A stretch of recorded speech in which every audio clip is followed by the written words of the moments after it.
से श्री राहुल गांधी।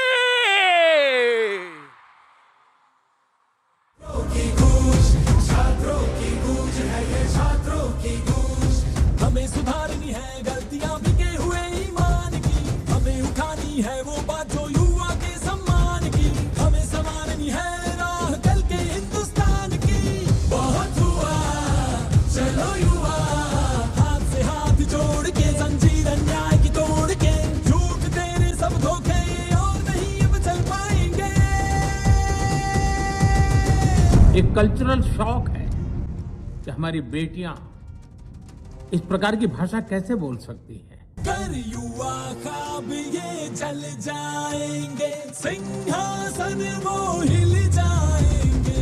युवा ख्वाब ये जल जाएंगे, सिंहासन वो हिल जाएंगे।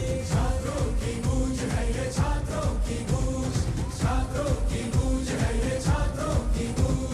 सिस्टम बदलने के लिए छात्रों की गूंज, शिक्षा व्यवस्था के लिए छात्रों की गूंज, देश के कल के लिए छात्रों की गूंज, तेरे और मेरे लिए छात्रों की गूंज। छात्रों की गूंज है ये, छात्रों की गूंज।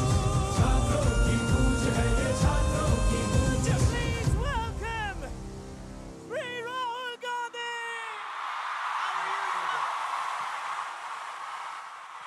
Come on, Pune! Put on your flashlights, make some noise! Hello. Is it working? It's on? Sir हमारी आवाज से और माइक नहीं चल पाएगा। We love you too much. Make some noise! Thank you. Thank you for this wonderful welcome in Pune.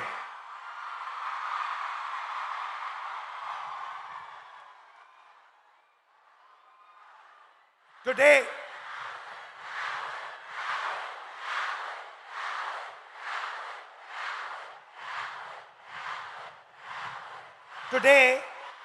I came to Pune not to give you a lecture, not to tell you what I think, not to talk politics to you, but more to allow you to express yourself, to say what you feel, to say what you think. And what I've done is I've put a little framework, some ideas to allow you to think, express yourself. And we'll discuss some of these ideas with young ladies from the crowd this evening. So I'd like to first of all start by welcoming everybody.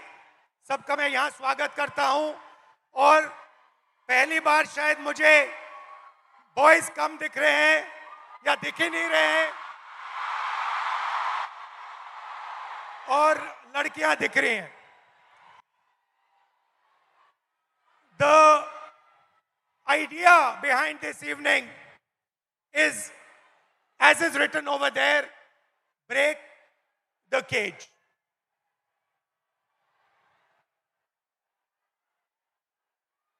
I'd first like to remind you of one thing. Can I do that? Now, all of you in your lives must have been told many things, nice things, bad things. Many of you must have felt scared. Do you feel scared sometimes on the street? You do? But I want you to remember one thing. If there's one thing that you remember from this evening, it is this: that every single one of you is unique in this universe. If I was to look for any one of you, I will not be able to find a replica of that person. You are unique, you are special, you're individual, and you have your own dream, your own vision for your life. Am I right or am I wrong? I'm right. Many times, people ask me, what is India's biggest strength? And you get many answers when you ask this question. Somebody will say our economy. Somebody will say our military. Somebody will say our medical system. Somebody might even say our people. But I am very clear on what is India's biggest strength, our biggest asset. And that strength is 70 crore unique journeys, unique imaginations, unique dreams that the women of India are living. Somebody might say to me, well, there are 70 crore men. How do you say that 70 crore women are more important? What is your logic? My logic is the following. Women are by nature more sensitive, more gentle, more compassionate, and more forward-looking than men. And that is why I believe fundamentally that India's women, young, old, are India's biggest asset. Now, एक problem है, बहुत बड़ी problem है. Problem क्या है? Problem है कि whenever I speak to a man, women are put in 3 boxes. You are either seen as a daughter, as a wife, or as a mother. Now, there is nothing wrong with being seen as a wife, daughter, or mother. Nothing wrong with it. But this cannot be your only identity. It cannot be that we have brilliant women who are doing completely fascinating and different things, who are professionals, who are sportswomen, who do multiple different things, and then the only identity that they are given by our men is these 3. And notice that every single one of those identities has a relationship with a man.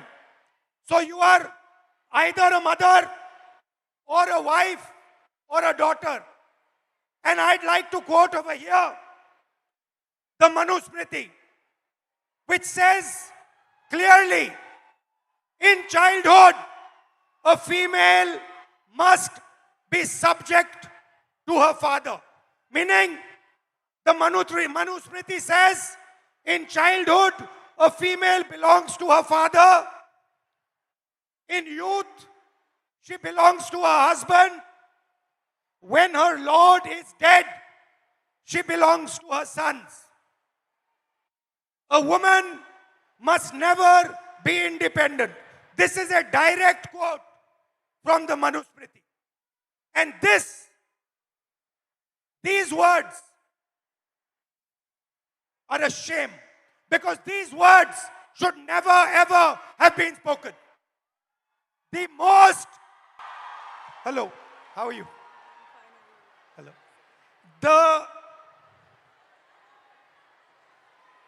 The biggest strength of this country is the fact that our women should be independent, should stand for themselves, should believe in themselves. You belong to nobody.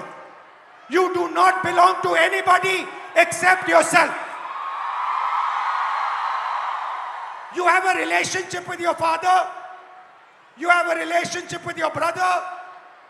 You have a relationship with your husband. You have a relationship with your son. But you do not belong to them. You belong to yourself.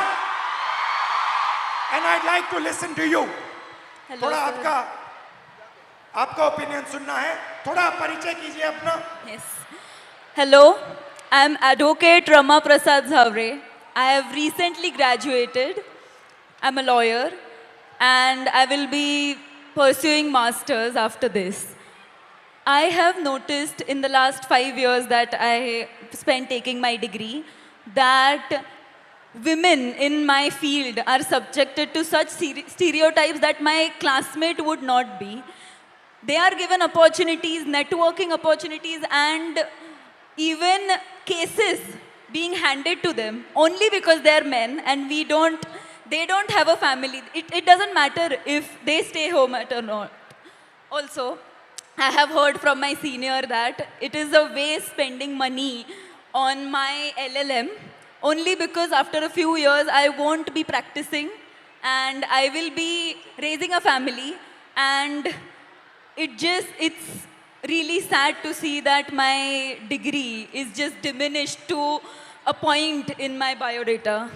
So how, when this happens, when you're in an exam at work and you're being told that you're a second-class citizen, that your degree does not matter, a man's degree matters, your degree does not matter, how does it make you feel inside? What do you want to say to India, to your friends here, about how you feel? Because I'm sure a lot of them also feel the same way. Definitely.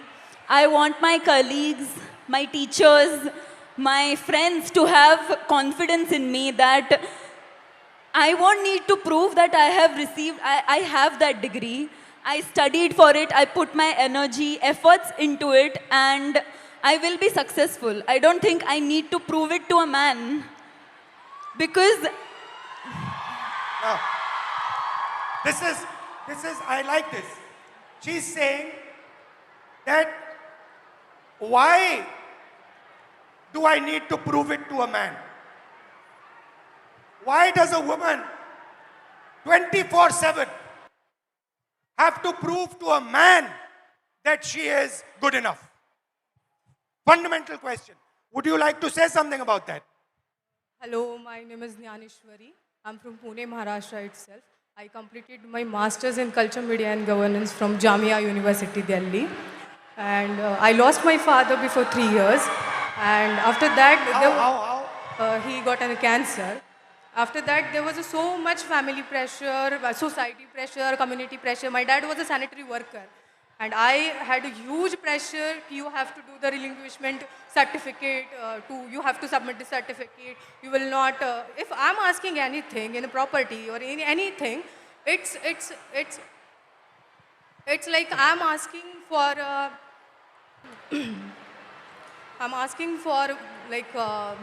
it's not my right. I'm asking for the घर में जो भी सारी चीज़ें हैं उसमें मैं हिस्से मांग रही हूँ, हिस्सेदारी मैं कर रही हूँ. As a woman, I'm asking for a हिस्सा. हाँ, और as a like if is any other man, if I have my brother and it's his right. But if I'm asking, it's मैं हिस्सा मांग रही हूँ. If your brother is asking, yes, it's his right. Yeah. And if you are asking, मैं हिस्सेदारी कर रही हूँ घर में. मैं हिस्सेदारी कर रही हूँ. हिस्सेदारी. Okay. Yes. Again, now I'm come back from Delhi and like there is a huge pressure for marriage, and guy want a girl who is look fair, educated, healthy, but he doesn't want the girl like me who wants to pursue her career. You're a very beautiful girl. What do you mean he doesn't Thank you. want a girl like you? Thank you. But they want a girl like me, but they don't want like a girl who is who wants to pursue her career in journalism, in PR, or any social where you connect with the people, or it has a social job. They don't want like girl like me. They want 9 to 5 girl who is doing office work. She will come back at 5. She will serve you she will cook for you. She will serve you food and everything. The girl like me who wants to go into the journalism field, who wants to go on the... But why would a man not be proud of a wife who goes out, works, is independent, is living her own vision, her own dream? Why is it that the man is uncomfortable with this idea? Then I think the man or his family would not be able to control on her. But why is this control so important for a man? because always women treated as a secondary sex or human, they're not treated as an equal, or they're not treated as an equal human being or an equal citizen of this country, I feel. Do you think men feel they are superior to women? Yeah, definitely. Yes. They do? Yes, they do. So it's a mindset problem. Yeah, it's a mindset problem. It's a patriarchal problem. The way it's And you come into contact every day of your life with this patriarchy. yes, The roads are controlled by the patriarchy, yes, right? yeah. The businesses are controlled by the patriarchy. The school education system is controlled by the patriarchy. There is a caste hierarchy. Yeah. So how do you feel about this? Like, I just wanted to treat my education, or I wanted to look at my education it's a dignified thing. I wanted to treat myself as a human being, not as a secondary person or the citizen of this country. Do you get angry? Every day, You get every angry night. that what is going on? How is Yes. this happening? Yes, every day I got angry. Every night I started thinking about this, how it's like this. I'm educated. I completed my masters in Jamia. Still, I'm facing this. I'm an educated one. Still, I have to face this every day, every night, in every table conversation. It's every time. It's like, oh, you are the girl. You will you are a girl. You will get everything. It's not about, okay, you are educated, you have your own dreams, you have your own ideology, you can think, you have your own thoughts. It's not never like this. It's always like, you are a girl, you are good looking, so any man will get married to you and you will have a good life. Right. Yeah. Well, thank you. Yes. Thank you. Nice to meet you. Thank you so much. Thank you, sir. So, we came up with the interesting word control. Do you feel that society tries to control you, men try to control you? In everything that you do? So, here is a trap. And there are 4 methods of control. And I want to understand from you, have I got this right or have I got this wrong? The first method of control, violence. Second method of control, disrespect. Time is used against you, and in every single sphere of life, in some way or the other, men and the system is trying to control you, make sure that you do exactly what it wants. Agreed? And very interestingly, this oppression is disguised as concern. Okay, we are very concerned about you. That is why we need to control you. Yes? Okay. So, let's discuss a little bit about violence. Let's discuss a little bit about violence. ये जो line है, कुछ हो गया तो, ये आप अपने को बोलती हो? बाहर जाएंगे तो कुछ हो गया तो? Family members tell you, उधर मत जाओ, कुछ हो जाएगा, right? There are 3 तरीके के कंट्रोल हैं, 3 तरीके की हिंसा है, सॉरी. एक तो डायरेक्ट है. मैंने आपको पहली फोटो दिखाई, उसमें मैंने कहा कि 70 crore journeys are there. First thing to understand is before they are born, पैदा होने से पहले हर साल 4.5 लाख लड़कियों की हत्या होती है. That is the first violence, पहली हिंसा. दूसरी हिंसा, harassment. इस भीड़ में से 80% लड़कियों को कहीं ना कहीं हरास किया गया है, राइट? सड़क पे, बस में, रेस्टोरेंट में, स्कूल में, कॉलेज में 80% महिलाओं को हरासमेंट किया जाता है। तकरीबन 30%, 29% महिलाओं पर फिजिकल वायलेंस होती है। घर में, सड़क पे मारा जाता है, धमकाया जाता है, पीटा जाता है। और फाइनल आंकड़ा अनबिलीवेबल, 100 में से 6 महिलाओं को हिंदुस्तान में रेप किया जाता है। 100 में से 6 महिलाओं को हिंदुस्तान में रेप किया जाता है। यह हुई direct physical violence. Violence of opportunity, 50% महिला एजुकेशन या काम को रिजेक्ट करती हैं सेफ्टी के कारण। हिंसा से बचने के लिए 50% महिला एजुकेशन बंद कर देती हैं या फिर जॉब छोड़ देती हैं। और आखिरी फाइनेंशियल हिंसा। क्यों? क्योंकि अगर आप एक महिला हो, एवरेज हिंदुस्तान की महिला को हर साल सेफ्टी पे 17,500 रुपए एक्स्ट्रा खर्च करने पड़ते हैं। ज्यादा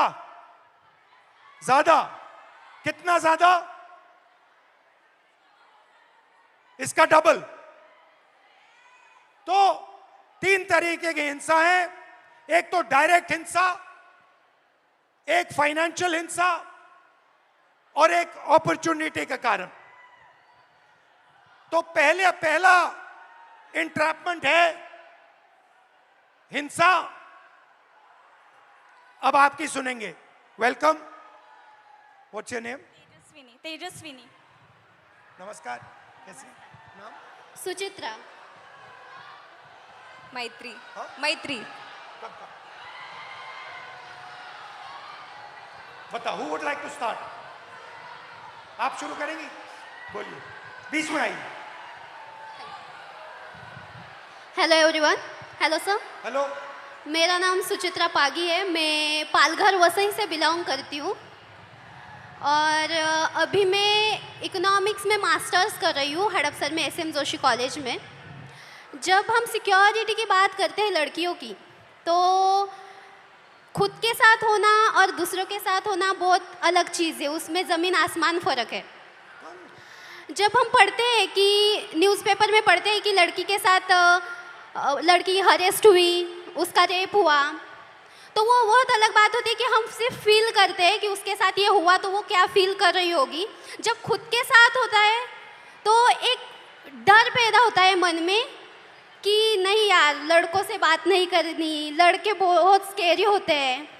तो मेरी 15 साल पुरानी एक स्टोरी है। जब मैं 13 ईयर की थी, सिर्फ 8वीं कक्षा में थी, तो क्या हुआ, मैं 5 किलोमीटर गांव से दूर स्कूल में चल के जाती थी और उस टाइम गाड़ी वगैरह ऐसा कोई फैसिलिटी ज़्यादा नहीं थी। तो शाम को जब स्कूल छूटा तो मैं आई और चौराहे पर 3 लड़के थे।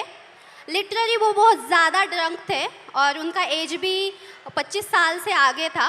तो कितने थे वो? 3 लोग थे 3 लोग। और वो मैरिड थे और मेरे साइड वाले गांव के ही थे वो लड़के। जानते थे उनको? नहीं, हम जानते नहीं थे, लेकिन वो साइड वाले गांव के ही लड़के थे। तो क्या हुआ, उन लोगों ने हमें घेरा, मैं और मेरी दोस्त थी, और उन्होंने हमें छेड़ा। लिटरली मतलब पास आ रहे थे और ऐसे कमर को हाथ लगाना और हाथ लगाने के लिए आ रहे थे। तो मैं बहुत ज़्यादा डर गई कि ये क्या हो रहा है। तो उस टाइम पे समझ में नहीं आ रहा था कि मैं क्या करूं, तो मैं भाग गई। तो मैंने अपने पापा से कहा। आपकी फ्रेंड भी भाग गई? हाँ, मेरी फ्रेंड मुझे छोड़ के भाग गई। तो क्या हुआ, मैंने अपने पापा से कहा कि पापा मेरे साथ ऐसा ऐसा हुआ। तो वो हमारे साइड वाले गांव के लड़के थे। तो पापा ने क्या कहा कि हम कंप्लेन करेंगे, पुलिस स्टेशन में कंप्लेन करेंगे, लेकिन मैं नहीं आऊँगा, मम्मी को लेके जाओ। तो मैं मेरी मम्मी को लेके गई। क्यों? क्योंकि पापा का मतलब ऐसा वो सोचते हैं कि तुम एक महिला हो तो तुम्हारी माँ जितना तुम्हें जानती है उतना मैं नहीं जानता। तो जब एक लड़की पर बात आती है तब पापा भी माँ को आगे रखते हैं। तो हम पुलिस स्टेशन गए और कंप्लेन की और उनको शिक्षा मिली। उनको बहुत मारा गया, पीटा गया। उनको मारा? हाँ, उन लड़कों को मारा गया, पीटा गया। उसके बाद ना कि मेरे घर वाले, मेरा पूरा गांव मेरे अपोजिट खड़ा हुआ कि ये लड़की है और इसके साथ ऐसा ऐसा हुआ है तो इसे पढ़ाओ मत, इसे घर में रखो और पढ़ाओ मत क्योंकि इज्जत चली गई। तो इज्जत चली गई? हाँ। तो पापा ने कहा कि नहीं, मैं मेरी बच्ची को पढ़ाऊंगा और उन्होंने मुझे पढ़ाया, बल्कि पुणे में भेजा और मैं बहुत ज़्यादा डरी हुई थी कि मेरे साथ ऐसा हुआ था तो अब पुणे में भी वैसा ही ना हो। तो मैं 2022 में पुणे में आई। तो जब मैं लाइब्रेरी से आई हॉस्टल में तो बस PMPL में बहुत ज़्यादा भीड़ थी और मैं गिरने वाली थी। तो एक लड़के ने मेरा हाथ पकड़ा, मुझे खींचा और स्टेबल किया और आगे एक महिला खड़ी थी, उसके बीच में मैं और आगे मेरे पीछे वो लड़का खड़ा था। तो लिटरली उस लड़के ने मेरी कमर के इस कोने से लेकर इस कोने तक में हाथ लगाया और मुझे पीछे खींचा और मैं डर गई। मैंने तुरंत में पीछे मुड़ी और उसके कान के नीचे बजाया और वह सिचुएशन ये थी सर कि वहाँ पर जो लड़कियाँ थी वो कुछ नहीं बोली। और अब जब मैं स्टेबल हुई कि अब नहीं, मेरे साथ ऐसा नहीं होगा, तो अभी रिसेंटली पिछले वीक में मैं अपने घर से वसई से पुणे आई। पुणे स्टेशन से ट्रेन पर मैं उतरी और वहाँ पर एक ड्रंक आदमी था, वो सामने से आया और लिटरली मेरे यहाँ पर ब्रेस्ट के नीचे छुआ उसने। तो मैंने उसके हाथ को पकड़ा और उसे मारा। वहाँ भी महिलाएं थी, वहाँ पे भी लड़कियाँ थी, महिलाएं थी, लेकिन वहाँ भी उन्होंने कुछ नहीं बोला। मतलब ऐसी सिचुएशन है हमारे इंडिया में, महाराष्ट्र में, कि लड़की के साथ ऐसा होता है तो भी कुछ लड़के होते हैं, लड़कियाँ होती हैं, वो अपने बहनों की तरफ नहीं बोलती, वो सिर्फ तमाशा देखती रहती है। तो मुझे यही सबसे बोलना है कि बहनों भाइयों प्लीज़ सपोर्ट करो और अपने सामने कुछ ऐसी सिचुएशन आ रही होगी तो प्लीज़ सपोर्ट करो और उसको बचाओ। मेरे साथ जो हुआ वो किसी लड़की के साथ नहीं होना चाहिए। और मैं बताना चाहूँगी सर कि अभी जो मेरे साथ जो इंसिडेंट्स हुए तो मैं बहुत ज़्यादा डरती हूँ लड़कों से। मेरे मन में एक डर बैठा हुआ है कि लड़के सब ऐसे ही होते हैं, लेकिन आई एम सॉरी टू से बट सारे लड़के ऐसे नहीं होते ना। Thank you. मेरा नाम तेजस्विनी है। मैं फैशन टेक्नोलॉजी में मास्टर कर रही हूँ, अभी 2nd ईयर में हूँ। मैं एक छोटे से गांव से आती हूँ। हम 4 बहनें हैं और एक छोटा भाई है। मैं आफ्टर 10 जब पुणे आई तो बेसिक तक का एजुकेशन है वो पूरा किया। कुछ रिश्तेदार, घर वाले, मेरी सिस्टर्स की सपोर्ट के बेसिस पे। पर आफ्टर दैट मैं आगे पढ़ना चाहती थी तो मेरे घर वाले बोले कि अगर तुम्हें पढ़ना है तो अब शादी कर लो और पति के घर जाके जो करना है वो कर लो। देन आई डिसाइडेड कि नहीं, मैं नौकरी करूँगी और पढ़ूँगी। तो अभी 5 साल से मैं नौकरी कर रही हूँ और साथ में पढ़ाई कर रही हूँ। मेरे कुछ मतलब इस स्ट्रगल में मेरे कुछ दोस्तों ने मुझे साइकिल खरीद के दी। तो ये सब मैनेज करते मैं जब साइकिल से ट्रैवल करती हूँ तो मतलब इतना आम हुआ है, इतना नॉर्मलाइज हुआ है कि कोई भी आके कट मार के चला जाता है या फिर कमेंट पास करके चला जाता है या कुछ गाना गाता है जो सेक्सी सॉन्ग हम बोलते हैं वो कर देता है। तो मतलब ये इतना नॉर्मलाइज हुआ है कि मैं अभी रिएक्ट करना भी मैंने छोड़ दिया है, क्योंकि मैं करूँगी तो भी क्या करूँगी। क्योंकि जो मैंने सुना था रेसलर के साथ जो हुआ, जिन्होंने हमारे देश के लिए गोल्ड मेडल लेके आए, उनके जो गुनहगार थे उनको क्लीन चिट दे दी। तो मैं तो एक सामान्य घर की लड़की हूँ जिसको ठीक से सपोर्ट भी नहीं है। और मुझे और एक बात कहनी है, क्योंकि मैं जैसे मैंने कहा गांव से आती हूँ तो मैंने अपने 10th तक की जो एजुकेशन है वो गवर्नमेंट स्कूल्स में की है, जो कि अभी 90,000 के ऊपर स्कूल बंद हुए हैं। और मेरी सारी बहुत सारी लड़कियां हैं जो वही स्कूल में पढ़ती है और उनका अभी वहाँ पढ़ना बहुत मुश्किल हो जाएगा, क्योंकि कौन सी भी माँ अपनी छोटी सी बच्ची को 10 किलोमीटर आगे नहीं भेजेगी। मेरा 10th तक का हुआ तो मैं यहाँ तक आ गई, पर पता नहीं जिनके स्कूल बंद हुए हैं उनका क्या होगा। तो मेरी बस इतना ही कहना है। Hi, my name is Maitri. I am currently a psychology student studying in Pune University. And I travel by daily commute by public transportation literally almost every single day. And I feel like safety is becoming a very big concern because I leave early and return home late. So it becomes a very... What time? What time? I leave around 8 a.m. and I come home around 9:30 p.m. That is very late for where I live. Yeah. So I feel I coming from an urban city is very probably I don't have to give up my education because of my safety. But the girls from the rural area region have to. Their parents prefer that if they have to send their female children out to study because villages don't really have schools for higher education. They prefer their son goes outside instead of their daughters because it is really safe. And I feel if the access to education has to become so difficult, I think it is becoming a barrier for education. Why do you think this mindset, ये जो mindset है कि बेटे को educate करना है, बेटी को educate नहीं करना है, बेटा job कर सकता है, बेटी को job नहीं करना है, ये mindset आता कहाँ से? I think the social norms created around कि लड़के कमा के खिला देंगे माँ बाप को, लड़कियों को तो शादी करके जाना है, तो लड़की का करेंगे क्या?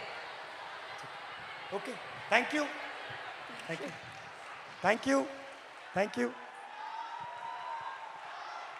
तो नेक्स्ट, अभी हमने आपको हिंसा की बात की, अब कंट्रोल की बात करते हैं। लड़की बहुत मॉडर्न हो गई है। 60% हमारी जो लड़कियां हैं, 60% घर से अकेली नहीं जा सकती हैं। अगर घर से बाहर जाना होता है तो किसी के साथ जाना होता है। सेकंड, 45% शादी के लिए या हाउसवर्क के लिए 45% शादी या हाउसवर्क के लिए ड्रॉप आउट करती हैं। और आखिरी जो शायद सबसे अमेजिंग आंकड़ा है, और इससे तो मैं बहुत हैरान हुआ कि इस देश में सिर्फ 8% महिलाओं के पास इंडिपेंडेंटली ओन्ड प्रॉपर्टी है। मतलब फाइनेंशियल कंट्रोल, मूवमेंट पे कंट्रोल, और आप क्या करोगे उस पे कंट्रोल। नमस्कार। Hello, what's your name? My name is Pradnya. Nisha. Welcome. Oh, you're translator. My name is Sheikh Amna Usama. You can say. What? Yeah, I'm a translator. I'm Anushka, and my name is Anushka, and I'm translator for Nisha. Yeah. So, कौन शुरू करेगा? आप करेंगे? बोलिए। So, नमस्ते control, sir. आपको control कैसे किया जाता है? फाइनेंशियली कंट्रोल कैसे किया जाता है? मूवमेंट में कंट्रोल कैसे किया जाता है? So, namaste sir and hello everyone. My name is Pradnya Kumar Gawande and I am the student of YSY BSc Cyber and Digital Science. So sir, हम सब समझ रहे हैं या फिर ऐसा बोल रहे हैं कि पूरा जो वर्ल्ड है अभी AI पर डिपेंड है और साइबर सिक्योरिटी पर डिपेंड है। तो मुझे पहले से ही साइबर सिक्योरिटी ये कोर्स करना था, बट ये कोर्स गवर्नमेंट कॉलेजेस में अवेलेबल नहीं है। और पुणे के रेपुटेटेड कॉलेज की फीस अराउंड 3 लाख मतलब एनुअल फीस है सर ये, जो कि मैं अफोर्ड नहीं कर सकती। मेरे पापा ड्राइवर है और मम्मा हाउसवाइफ है मेरी, मुझे एक छोटी बहन भी है। और इसके अलावा मैं बच्चों को इवनिंग ट्यूशन्स वगैरह पढ़ाती हूँ। क्लिनिक में एज अ रिसेप्शनिस्ट में काम करती हूँ, जिससे मेरा ट्रैवलिंग वगैरह मैनेज हो जाता है। तो मैंने मेरा डिसीजन चेंज करके दूसरे कॉलेज में एडमिशन लिया, जहाँ पे मुझे साइबर सिक्योरिटी स्कॉलरशिप के साथ नहीं मिल रहा था, तो मैंने दूसरा कोर्स ले लिया, cyber and digital science. So sir मैं क्विक हिल फाउंडेशन की तरफ से साइबर अवेयरनेस करती हूँ, और मुझे बच्चों की प्रॉब्लम्स ये समझ आ रही है, महिलाओं की प्रॉब्लम्स ये समझ में आ रही है कि एआई के द्वारा उनके फ़ोटोज़ बहुत अश्लील मतलब वे से एडिट करके उनको डिमांड की जा रही है कि अगर आप मुझे इतने इतने पैसे नहीं दोगे तो मैं आपके फ़ोटोज़ सोशल मीडिया पर डाल दूंगा। और इसका सॉल्यूशन सिर्फ और सिर्फ साइबर सिक्योरिटी जो वॉरियर्स जो साइबर वाले हैं उनके पास है। और ऐसे कोर्स को हमें स्कॉलरशिप क्यों नहीं दी जा रही है, और स्कॉलरशिप नहीं है तो गवर्नमेंट में ये कोर्स क्यों नहीं है। और ठीक है, अगर हम लड़कियां ये वर्किंग होके सीख रहे हैं तो फैमिली के रिस्ट्रिक्शंस और सोसाइटी के रिस्ट्रिक्शंस कि इतने बजे घर क्यों आ रही हो, कॉलेज के अलावा आप इधर उधर क्यों घूम रही हो, इतने बजे इसका कॉल क्यों आ रहा है, बाहर जा रहे हो स्कार्फ बांध के ही जाओ, या फिर और कुछ, इनसे बात मत करो, उनसे बात मत करो, ये मत पहनो। मम्मी पापा कहते हैं, कौन कहते हैं आपको? एक्चुअली मेरे मम्मी पापा सपोर्टिव है, बट हम ऐसे एरिया से आते हैं कि अगर हम पुणे में भी रह रहे हैं तो थोड़ा एरिया अलग पड़ता है सर। वहाँ पे सोसाइटी उनको रोक टोक करती है, और वो भी सोसाइटी के प्रेशर के अंडर अगर हम पढ़ रहे हैं और हमारे ऊपर फाइनेंशियल प्रेशर है तो हम करियर पर या फिर हमारे जो स्टडीज़ पर कैसे फोकस कर सकते हैं। और दूसरी बात ये है कि अगर हम काम कर रहे हैं तो हमें ये सब रेस्ट्रिक्शंस, ठीक है अगर मैंने माना कि ये हमारे सेफ्टी के लिए है, बट ये तो डायरेक्टली हमारे फ्रीडम पर वार हो रहा है। मैं नहीं चाहती कि मुझे एक स्पेशल फेवर वगैरह मिले, बस मुझे एक फेयर चांस चाहिए सीखने का और खुद के पैरों पर खड़े होने का। That's it, thank you sir. Thank you. मेरा नाम शेख आमना उसामा है। मैं SY BA में हूँ, पॉलिटिकल साइंस है मेरा मेजर सब्जेक्ट। मैं भिवंडी से आती हूँ और मैंने देखा है भिवंडी में नॉट ऑल बट कुछ पेरेंट्स तो ऐसे हैं जो सिर्फ अपनी बच्चियों को इस वजह से नहीं पढ़ा रहे क्योंकि वो लड़कियाँ हैं। उनको यही बोला जाता है कि अरे तू लड़की है, पढ़कर क्या करेंगी। उनको ऐसा लगता है कि ये पढ़ेंगी तो ये इकोनॉमिकली इंडिपेंडेंट हो जाएंगी, और वो उनको इकोनॉमिकली डिपेंडेंट रखना चाहते हैं because they want to enjoy the patriarchy और कंट्रोल ओवर देम। उसके अलावा सेकंड थिंग ये कि my parents are very supportive. उन्होंने इतना कुछ होने के बाद भी मुझे बहुत सपोर्ट किया है और पुणे पढ़ने के लिए भेजा। पुणे में मैं एक UPSC एस्पिरेंट हूँ, तो मुझे क्लासेस जाने के लिए, कोचिंग क्लासेस जाने के लिए मैं पब्लिक ट्रांसपोर्ट का यूज़ करती हूँ। पब्लिक ट्रांसपोर्ट में भी लड़कियाँ इतना अनसेफ फील करती है कि कभी कभी ऐसा होता है कि अगर आप बस में चढ़ो और कोई आदमी के पास एक सीट खाली है बस की, तो आपको 10 मरतबा सोचना पड़ता है कि मैं बैठूं या मत बैठूं, मैं रुकूं कि कोई महिला के बाजू में सीट खाली हो जाएंगी, मैं उधर जाके बैठूं। तो ये सीट मिलने के बाद भी बैठने के लिए 10 मरतबा सोचना पड़ता है। सेकंड थिंग, जब हम देखते हैं कि बस बहुत ज़्यादा फुल है, हद से ज़्यादा रश हो गया है, तो भी सोचना पड़ता है कि अरे जाए या मत जाए, कोई छेड़ देगा, कोई बैग टच कर लेगा, तो ये एक टेंशन रहता है। इसका अपोजिट, अगर बस पूरी खाली है तो भी जाने से डर लगता है। मतलब आपको क्या करना है, आपको भरी हुई बस में चढ़ना नहीं है, आपको खाली बस में चढ़ना नहीं। मतलब हमने पब्लिक ट्रांसपोर्ट को भी ऐसा बना दिया है ना कि गर्ल्स को सेफ फील ही नहीं होता है। तो मैं गर्ल्स से भी और बॉयज़ से भी कहना चाहूँगी कि अगर आपकी वजह से लड़कियाँ अनसेफ फील कर रही है तो आप ही का काम है कि उनको सेफ भी फील कराए। अगर किसी के साथ ये होता हुआ देखे तो प्लीज़ उसके अगेंस्ट में आवाज़ उठाए, एक दूसरे को सपोर्ट करें, बिकॉज हम ये नहीं चाहते कि हमें बहुत ज़्यादा अपॉर्चुनिटी चाहिए, बट जितना हमारा राइट है इक्वल अपॉर्चुनिटी हम भी डिजर्व करते हैं। हेलो राहुल जी, मैं आपको सबसे पहले बताना चाहूँगी कि मैं सुबह से मुझे बहुत बुखार है, लेकिन उसके आगे की बात ये है कि मैं जो मांजरी में पिछले 10 दिनों से भूख हड़ताल चल रहा है। जो मेरे भाई बहन जो अनशन पर बैठे हैं, वहाँ से मैं आई हूँ। तो मुझे कहाँ बैठे हैं? मांजरे में, पुणे में ही। अच्छा, और क्या कारण क्या है? जो हमारी मांगे हैं वो इसमें लाई है, मैं आपको आगे बोलो। तो हमारी मांगे है कि हमें शिक्षा चाहिए, और मैं आपको मराठी में समझाऊंगी ताकि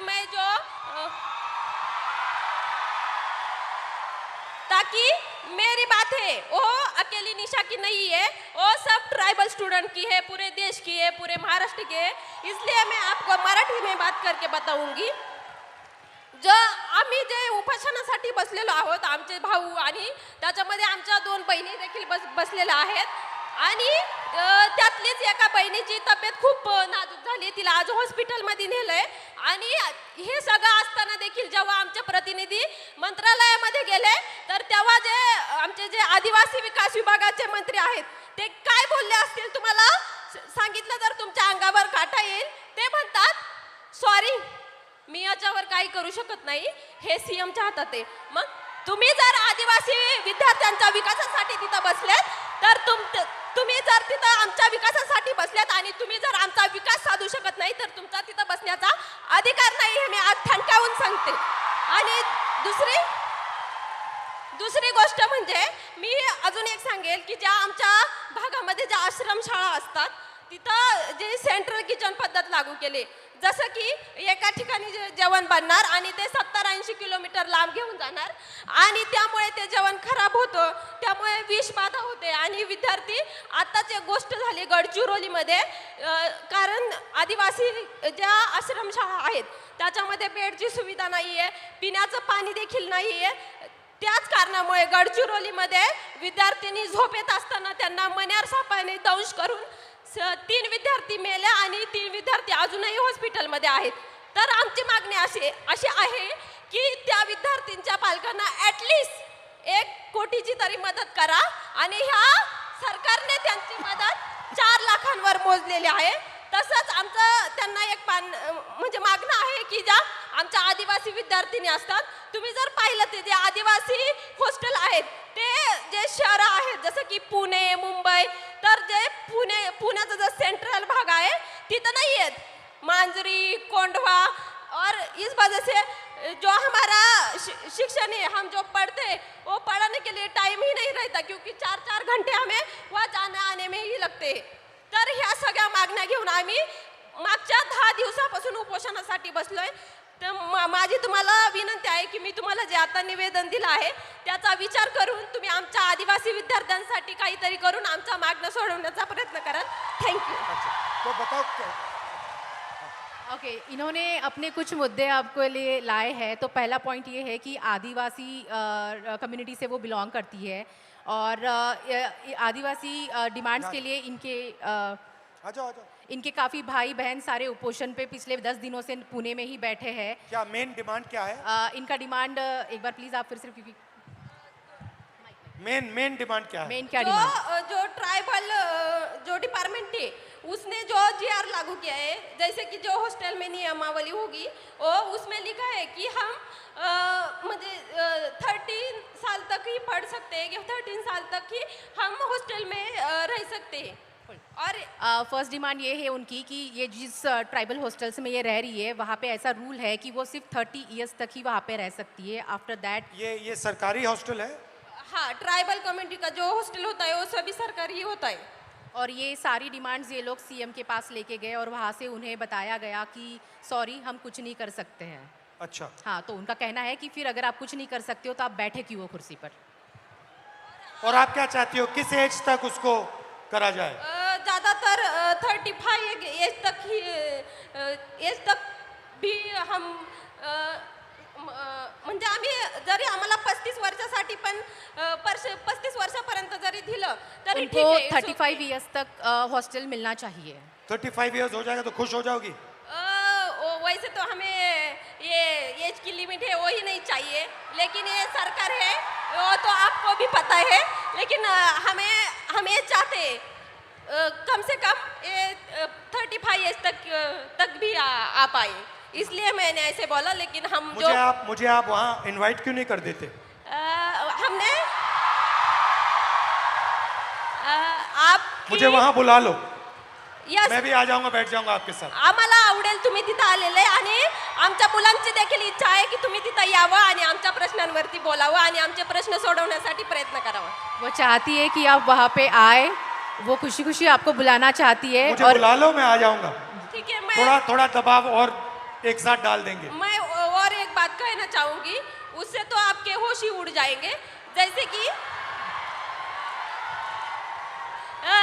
कि हमारे ट्राइबल हॉस्टल होते, ज़्यादातर वहाँ यहाँ पुणे में गढ़चिरौली, नांदेड़, अमरावती, वहाँ से जो स्टूडेंट आते हैं वो तो हर रोज़ घर नहीं जा पाते. और जुन्नर, जो आंबेगांव, वो तो लड़कियाँ जाकर आती है, लेकिन वो जो गढ़चिरौली के स्टूडेंट होते वो नहीं जा पाते. तो हम दिवाली में या किस छुट्टी में गए और 1 महीने से ज़्यादा वहाँ पर रहे, तो वो बोलते हैं कि आप फिटनेस सर्टिफिकेट लाए. और वो फिटनेस सर्टिफिकेट क्या होता है कि हमारी प्रेगनेंसी टेस्ट की जाती है. और हम जब इस बात पे आवाज़ उठाते हैं तो वो बोलते हैं कि आपको 1 महीने में, आप शांति से सुनिए क्योंकि ये बात बहुत ही गंभीर है. मैं कहना चाहूँगी कि हम जब उनको पूछते हैं कि ये क्या है, ये क्यों करना है, तो वो बोलते हैं आपको 1 महीने में आपको जानलेवा बीमारी हुई तो, और किस संसर्गजन्य बीमारी हुई तो मैं क्या कहना चाहती हूँ उन प्रशासन को कि आपकी जो स्कूल है, जो आश्रम शाला है, प्राइवेट स्कूल है, सभी स्कूलों में जो 24 घंटे एक नर्स क्यों नहीं रख पाते. थैंक यू, बहुत अच्छा लगा. मुझे बुला लो, मैं आ जाऊंगा. ठीक है, थैंक यू. तो डिसरिस्पेक्ट की बात करते हैं. लोग क्या कहेंगे? पहली स्लाइड में हमने आपको फिजिकल वायलेंस की बात बताई, रेप की बात बताई, हिंसा की बात बताई, मगर शर्म के कारण 99% of sexual violence cases, rape cases, molestation cases, ये अनरिपोर्टेड जाते हैं. तो वो जो 6% का आंकड़ा है वो एक्चुअली सच्चा आंकड़ा नहीं है. सच्चा आंकड़ा उससे बहुत ज्यादा है, मगर शर्म के कारण अनरिपोर्टेड जाते हैं. 84% महिलाओं को काम करने के लिए परमिशन लेनी पड़ती है. और फाइनल सैलरीड महिलाएं जो हैं, किसी भी जॉब में हिंदुस्तान में अगर आप सैलरीड महिला हैं तो आपको 25% सैलरी पुरुषों से कम मिलती है. तो ये बात हुई डिसरिस्पेक्ट की. आखिरी, are they coming? Hello. Before we move on, sir, there is someone very, very special who's joining us here today. Okay, okay. And sir, Bhojpuri गानों से पॉलिटिकल सटायर भी करती हैं. नेहा राठौड़ जी is here. So Neha Rathod ji, please join us. Disrespect, आप disrespect की बात करेंगी? जी बिल्कुल, और बिल्कुल डिसरिस्पेक्ट और इज्जत पे हम लोग बात करने आए हैं. तो मैं आप लोगों को बता देना चाहती हूँ, मेरा नाम सर नेहा है, नेहा सिंह राठौर मेरा पूरा नाम है. मैं भोजपुरी में लोकगीत लिखती हूँ, गाती हूँ, और मैं सरकार से उन तमाम मुद्दों पर सवाल पूछ लेती हूँ जो सरकार को पसंद नहीं आते, और बदले में मुझे ढेर सारी गालियाँ और FIR झेलने पड़ते हैं. ये किस बात की इज्जत है भाई महिलाओं की? डेमोक्रेसी में हम अपने प्रधानमंत्री से सवाल नहीं पूछ सकते हैं, तो ये किस बात की इज्जत है? मुझे याद है सर, मैं शादी करके नई नई ससुराल आई थी, और मैंने उस दौरान एक गीत गाया था यूपी में काबा, और मेरे पीछे और मेरे पीछे जीप भर भर के पुलिस भेजी जा रही थी। गांव देहात के लोग मेरे हस्बैंड के बारे में, मेरे ससुराल के बारे में बहुत कानाफूसी करते थे कि बताओ कैसी लड़की ब्याह लाया है, पता नहीं कौन सा क्राइम करके आई है, ये पुलिस आ रही है। तो ये किस तरह की इज्जत है। और मैं समझती हूँ कि एक महिला होने के नाते, एक महिला होकर अगर आप समाज में नाम बनाना चाहते हैं या किसी सामाजिक मुद्दे पे मुखर होकर बोलना चाहते हैं, सर ये बहुत कठिन है। पुरुषों की ट्रोलिंग बहुत अलग तरीके से होती है।